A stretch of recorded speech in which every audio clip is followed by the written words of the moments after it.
May 22nd, 2020. For all my fellow North Carolinians out there, congratulations. We have made it to phase 2 of the COVID grand opening. So get your masks on and go get your hair did. Hang on to your diapies, babies. I'm the barber. This is the BetaFiles.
Hello, I'm Brian. And I'm Brian. And we're The Two Brians.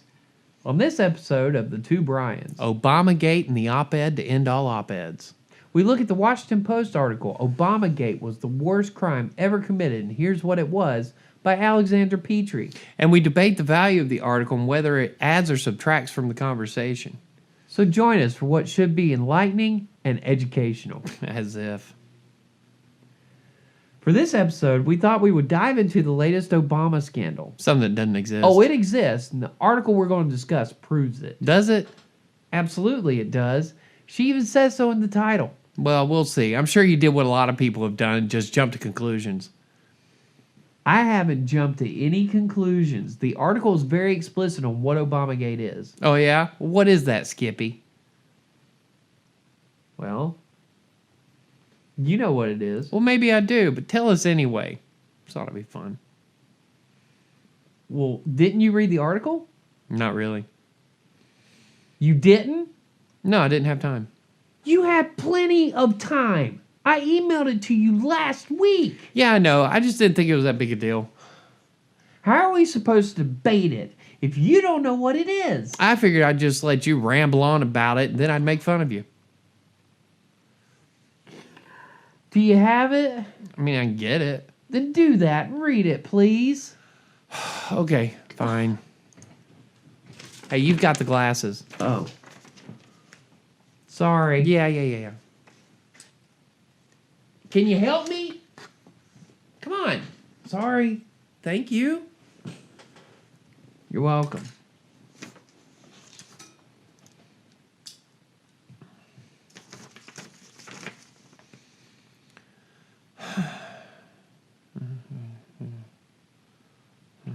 While he's reading, I guess I can go ahead and tell you. Can't about read our while you're next yapping. show. Sorry.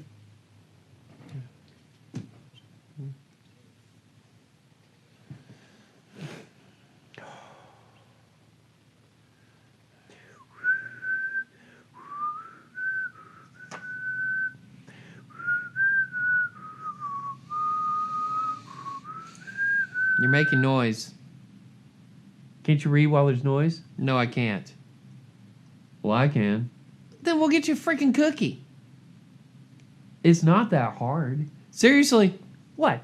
It isn't. You just kind of focus on... You know what? Why don't we just do what I had originally planned to do? You read it, tell me what it's about, and then I'll comment. So you want me to... Just read the article, and I'll fill in the gaps. Okay. Are you sure? Yes! Okay. So the article. Oh, dude. Wait. Which article were we talking about? Oh, my God. I quit. Not doing this shit.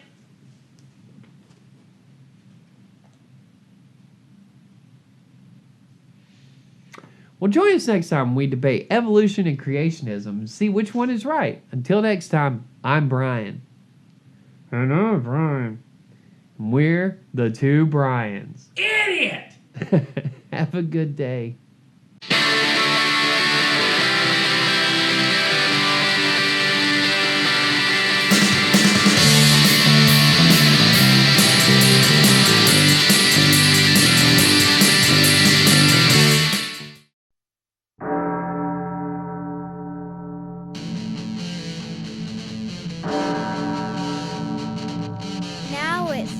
for Dr. J.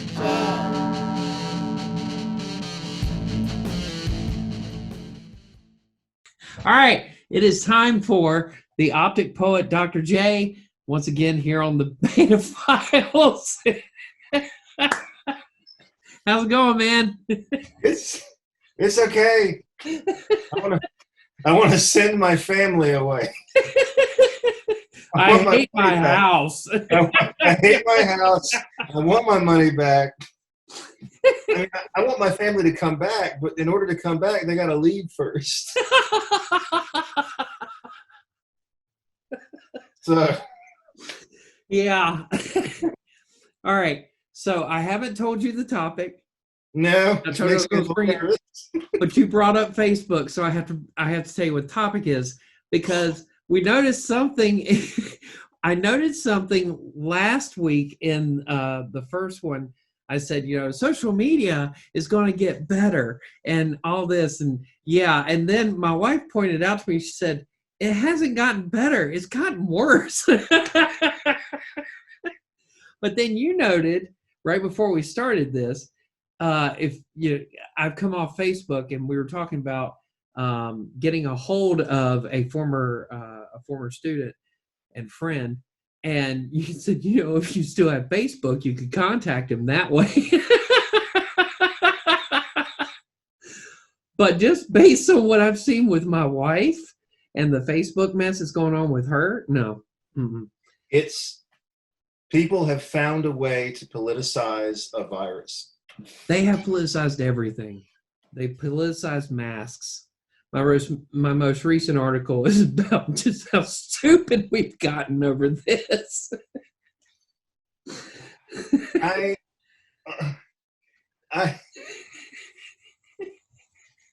amazed at what I'm seeing, because you had hoped, you in particular had hoped, and I had hoped with you, rather foolishly, but that there would be some sort of solidarity from all this. Yeah. And in other countries, there actually is solidarity. There's solidarity in the UK, for example, by and large. There are some dissenting voices, but the country overall believes that this quarantine needs to go on. Yeah.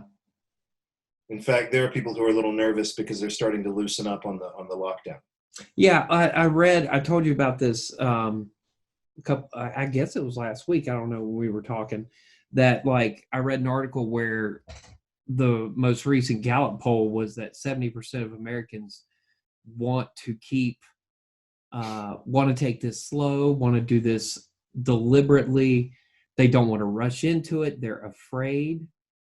A lot of people are scared out there. North Carolina's taking it slow, and there are some people who are saying slow down. Yeah. I mean, we're actually doing what you're supposed to do. The good news for us is we never hit a peak. Yeah. Kept it level. Yeah. But the people have found a way, like the protesters who've gone out to the State House. I know. So let me go ahead and just reference and say this. It's going to have to get political. So we are going to get political. I can't help it. I'm trying so hard. I know. But when you've got people who think they know something that medical doctors and virologists don't know, that transcends politics and goes straight into the realm of stupid. It does. This has nothing to do with party anymore. This is just dumb. Yeah. We could do an entire episode on fear or distrust of experts. Yeah. Right. The same group who wants their freedom also has a serious problem with global warming. They don't know anything about virology. They don't know anything about environmental science, but they have very strong opinions about both of these things. And so they're right. Yeah. It's Krieger syndrome. Well, I think that's the problem, that opinion has become fact. Yes. Well, alternative facts. Yeah. And I don't know. And social media, I really am. Again, I was hoping it would create solidarity. We'd forget our differences for a while. Well, for a hot minute, we did. We did.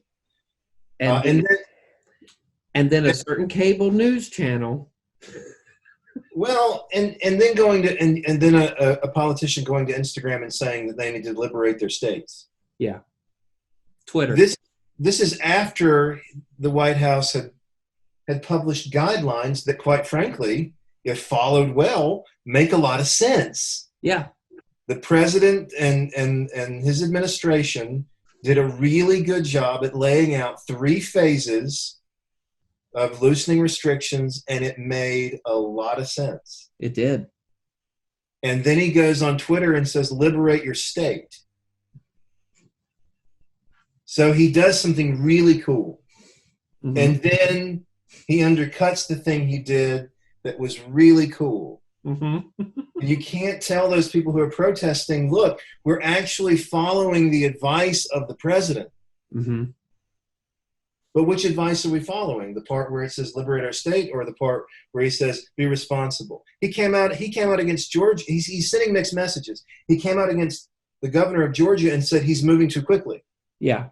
And then he tweets, liberate your state. Yep. You have got to choose a stance, one or the other. Just pick one and stick with it. Did you see what happened in Wisconsin yesterday? No. Or the day before? It was in the past 48 hours. The Wisconsin State Supreme Court ruled that the governor's stay-at-home order was wrong. He had no basis to do it, so they got rid of it, and now there's nothing in Wisconsin. Nothing. So they can do whatever they want. Oh, God. Oh, boy. This is going to spread. Yeah. Well, especially in which one is Republican, red or blue? Red. See, this is a true moderate right here, because I don't know which color is which. Oh, I know what color it's all purple to me. Red is, and for me, it's obnoxious because red is supposed to be the color of the revolution, right? The color of, right. of Marxism, and no, the Republican Party had to co-opt it. So I got to say, maybe secretly they are Marxists. That's why. They're destroying the country so they can rebuild it anew. Comrade. No. This is going to spread, and it's going to spread. You're going to say it's going to spread in the red states? Yeah. Yeah, it will. It won't happen here. Where there's a really deep Republican presence. Mississippi. Yeah. Tennessee. Alabama. South Carolina. Well, Tennessee is being like North Carolina. They're going slow and deliberate. They're being smart about it. So maybe some hope there. Yeah. Well, did you watch yesterday's press conference with the governor? He's being sued. Which one? By whom? I don't know. Governor Cooper is being sued for infringing upon First Amendment rights. My God. Because he's not allowing people to go to church. Part of the order that we just got last week was that churches could start reassembling. They just have to do it in the parking lots. That's right. Outside. I don't know how they're going to get past that one, but yeah, it's a recent lawsuit, and he was asked about it, and he didn't really know what to say. I mean, he knew about the suit, but it's just like, what do you say to that? I want to thank all the people who sued me. Probably because he loves to thank people. Well, I think we live in a great nation. The fact that we can sue people is proof of that. So I would like to thank the people who are suing me for exercising their rights as American citizens. I love that guy. He can turn anything into a thank you. Doesn't matter. Assassination plot against him. I want to thank the young man who shot at me for exercising his Second Amendment rights. I hope this proves to everyone that I am for the Second Amendment. Oh my God. I don't know. Social media is making it worse because there's so much fake news. Yeah. That people are buying into. and then using memes, and they've always done this, using memes as evidence for a claim. Just it drives me insane. What I am afraid of for the younger generation is, as sophisticated as they are, when they do start getting their news, where are they going to get it, and is it going to be reliable? Yeah. And are they going to know the difference? Because right now they don't care about the news. They don't care. I'll tell you something that my 17-year-old told me last night when we went to Lucas's little graduation thing. He looked at me. We were talking about news, and he said, "Dad, I've just gotten to where I will not watch the cable news channels." I was like, "That's good." He said, "I'll listen to NPR sometimes." He said, "But mostly I'm reading the newspapers." I was like, "Thank God." That's encouraging. You know, now he's not the normal, right? I mean, this is a very smart kid who tries to broaden his knowledge, but he's not the only one. Saying that, he's not the only one, because you and I have talked about stuff that your son has done. Yeah. You know, so there is hope. If you're talking about two kids in this very small area of the country, there's more of them. And when you look at the Parkland kids, especially the ones that were out front, they were highly intelligent, and they were very knowledgeable of what was happening in political and current events. They're media savvy. Yeah. They were very intelligent. So they're getting that from somewhere, and they're not getting it from Twitter, and they're not getting it from Facebook. And they're not getting it from Snapchat. Or their parents. Or their parents. Yeah, they're getting it from somewhere else. So all we can do is hope that they continue to get wherever they're getting that filter, they keep using that filter. Because they are smart enough to decipher what's real and what's not. Well, I think the good news is they hate Facebook. That's the good news. Yeah. And they hate Twitter. Yeah. They love Instagram. Yeah. Well, and they love Snapchat. Yeah, and that's encouraging. But they treat those as entertainment. Yeah. Those aren't news sources. As opposed to a lot of boomers and Gen Xers who treat social media as a means of getting news. Yeah, and millennials. The older millennials are treating it as a news source. That's discouraging. It is, which is, we talked about why I got off Facebook. I left Twitter at the same time because my Twitter feed was nothing but Trump's an idiot. That's all my Twitter feed was. Trump's an idiot. You get tired of seeing, do something different. When I first joined Twitter, it wasn't this person's an idiot. It was, I ran to the store today and saw something hilarious, or hashtag, grocery store stories or whatever. Yeah. Just stupid things. That was fun. It was fun. But then it turned into the cesspool that it is now. And that's all I saw on my Twitter feed was Trump's an idiot. That's it. Now, again, the thing with Twitter is you get to control who you follow. But by the time we're talking, when I finally ended my relationship with Twitter, those are contacts or people that I had signed up to follow over, almost 10 years of being on Twitter, or however long it was, 8 years, 7 years, somewhere in there. 2012, I think it's so 8 years on Twitter. Yeah. And in order to purge it, I'd have to go through a list, hundreds of names long, to pick out the ones that I don't want to follow anymore. That's exhausting. Just get off the platform. Because it's not doing me any good. No, you're not better off for doing it. Yeah. In fact, I would make the claim that we're actually worse off.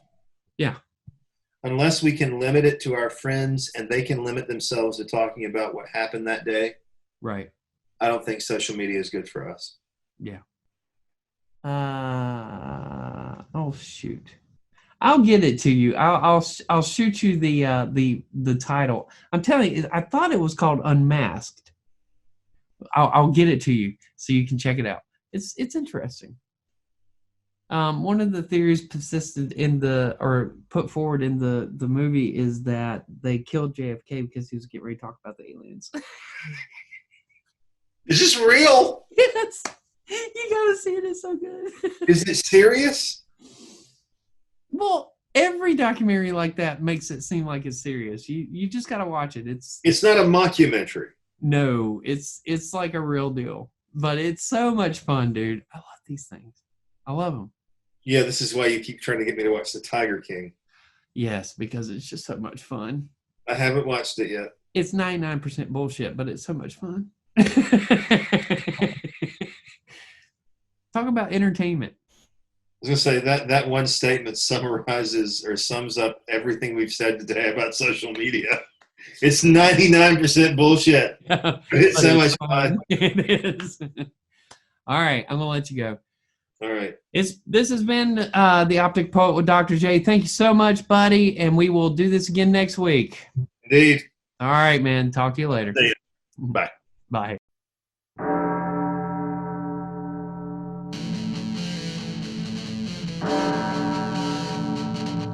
Now it's time for Dr. J.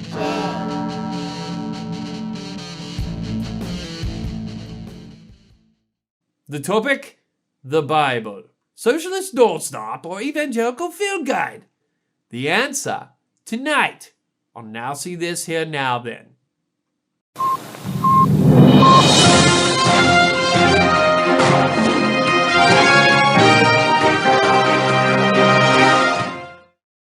Hello, I'm Richard Cranium. Tonight we flip through the highly divisive book, the Bible, one of the most controversial books in history, behind Hitler's Mein Kampf, Marx's Communist Manifesto, and the Wiccan parable Goodnight Moon. But first, this is the part where I read you a made-up letter from a made-up person in an attempt to amuse you. This week's letter comes from Billy of the Grand Canyon, who writes, Dear Mr. Cranium, I have lost my job, my wife, and my dog Spot. I am currently standing on the edge of the Grand Canyon. What should I do? Well, Billy, I say go for it. There are a few times in life where you are presented with such an opportunity. Yes, what is it? Oh, I see. Right. Well, that does change everything, doesn't it? Billy, it appears that my producers are concerned with your well-being and would like for me to pass on that you may need to seek professional help. You know, Billy, I have been seeing a therapist myself, and I can tell you with utmost confidence that they can help you leap back into your life so that you can spread your wings and fly like a bird through the glorious air of endless possibilities. All of us here at Now See This Here Now Then hope you land on your feet as you step out to find solid ground. I feel very charitable now. The Bible. Some see it as the literal word of God, a book to construct your life after, or a historical chronicle of God's hands playing in the sandbox of humanity. Others see it as a chain that binds people to monogamy, capitalism, and Hebrew national hot dogs. But exactly what is it that creates the sharp lines that divide us in interpreting this work? Observe Exhibit A. Now, the difficult problem for any theory of biological design is to explain the massive statistical improbability of living things. Statistical improbability in the direction of good design. Complexity is another word for this. The standard creationist argument, there is only one, they all reduce to this one, takes off from statistical improbability. Living creatures are too complex to have come about by chance, therefore they must have had a designer. This argument, of course, shoots itself in the foot. Any designer capable of designing something really complex has to be even more complex himself. And that's before we even start on the other things he's expected to do, like forgive sins, bless marriages, listen to prayers, favor our side in a war, disapprove of our sex lives, and so on. Complexity is the problem that any theory of biology has to solve. And you can't solve it by postulating an agent that is even more complex, thereby simply compounding the problem. Darwinian natural selection is so stunningly elegant because it solves the problem of explaining complexity in terms of nothing but simplicity. Essentially, it does it by providing a smooth ramp of gradual, step-by-step increment. But here I only want to make the point that the elegance of Darwinism is corrosive to religion, precisely because it is so elegant, so parsimonious, so powerful, so economically powerful. It has the sinewy economy of a beautiful suspension bridge. The God theory is not just a bad theory. It turns out to be in principle incapable of doing the job required of it. I don't think that man had a mother. Hostility towards religion as an institution is understandable, as I too find it hard to trust anyone who is that happy for no reason at all, willingly gives up their time to go door to door selling something they will never make a dime off of, or leaving small, rather well-published magazines of theocratic crossword puzzles and articles on the evils of birthdays. But to cancel out the opening chapters of a book that paint a rather simple tale as too complex to make any sense is disingenuous in the least.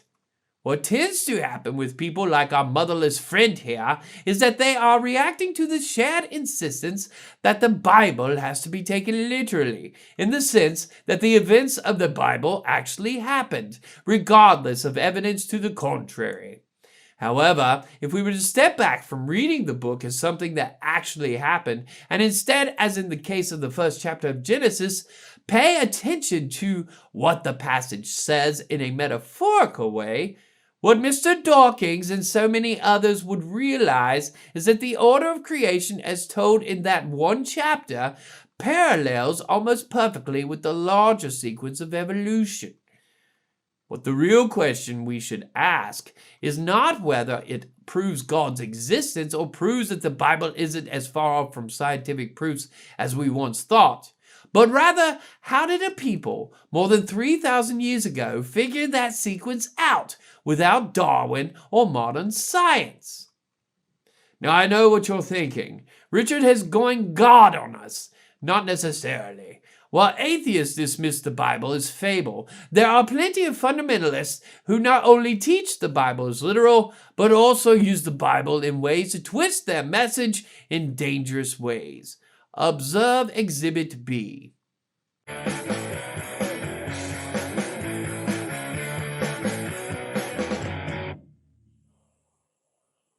News alert, the sodomite rainbow house hates their neighbors.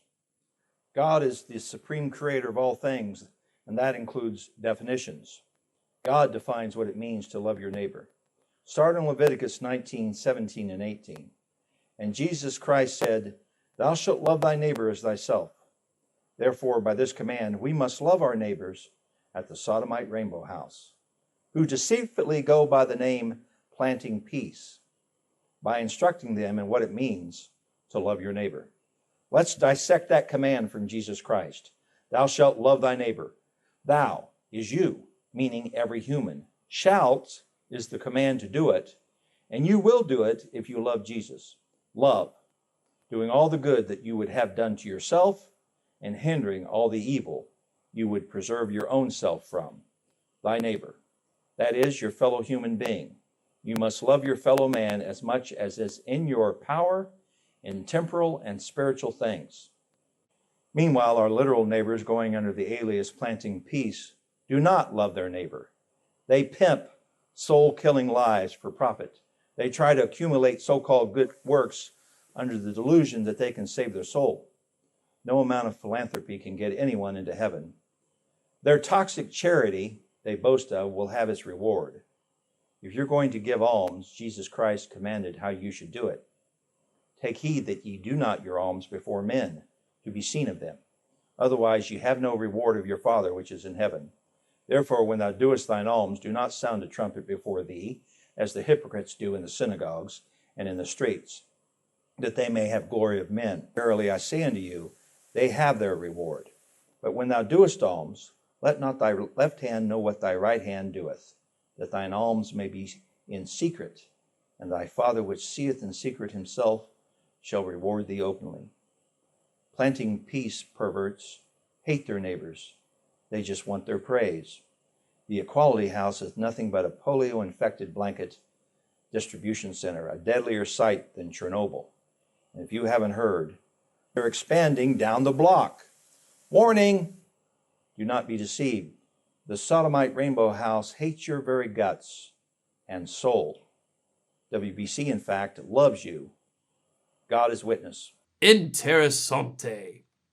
What our rather healthy bigoted friend is doing in this video is a common but old tactic among many fundamentalist Christians. String enough of the same sounding out of context verses together and spin them with the desired result of scaring people into believing whatever you're selling. It's like an old saying my grandpa Cranium used to tell me: if you throw enough shit at a wall, eventually a radical right-wing white man will call someone a fag. But not all congregations are in the business of conning their followers. Unfortunately, those are not the ones who grab the headlines or the attention of atheist evolutionists in seek of love of a mother. In most cases, congregations across the nation focus on one of the core messages of the Gospels: charity. It is where tonight's thesis lies in wait. While there have been many volumes of books written on the finding of the real Jesus or the technical explanations of an omniscient God, the books written on how to love thy neighbor seem suspiciously absent when discussing the merits of the Bible. Instead of heeding or learning from the thousands of lessons presented in the Bible, or examining how the Bible can be used as a universal guide to charitable relations, as a culture, we tend to cling to the notion that if I'm not a faithful Christian, the Bible has nothing to say to me. I mean, it does say that slavery is okay, and to me that is so not on fleek. It reminds me of something my wife Vacant told me the other day when she said, "Richard, if it wasn't for the family fortune, I would have divorced you on our honeymoon." The poetry that lives in that woman's breast sends quivers down my spine.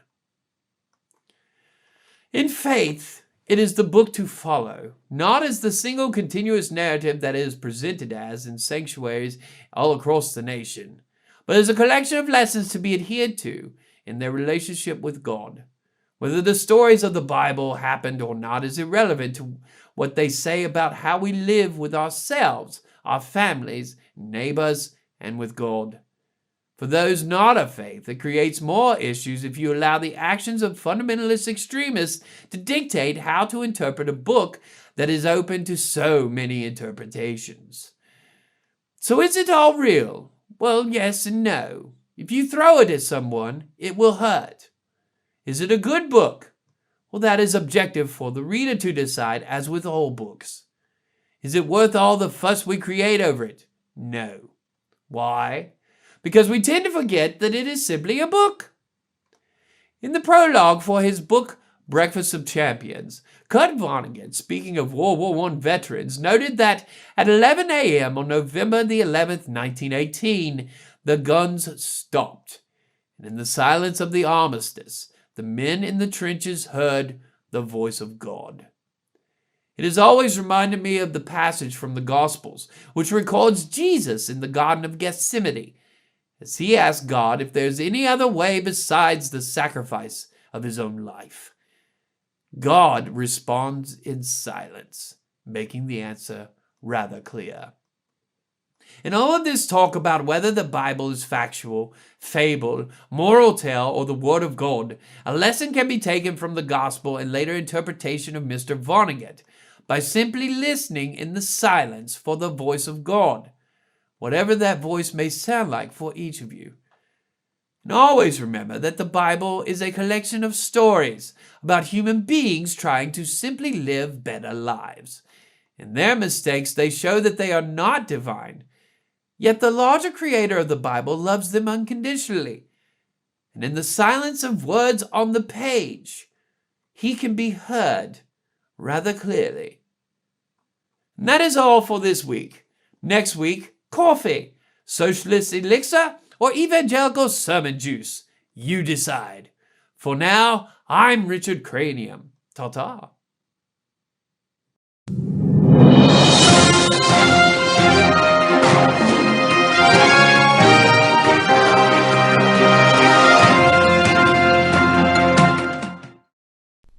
That's all for this week. Join us next week for another Optic Poet with Dr. J, the two Brians, and a new bit we're trying out called Janice from HR. If you liked what you saw, hit the subscribe button and don't forget to ring the bell for notifications. Also, don't forget to check out our website, thebetafiles.com, where we have all kinds of written content from our new cadre of writers. For Dr. J, I am the barber. Make it a great day, and always remember that as long as the sun comes up, there's opportunity. So take it. This has been the Beta Files.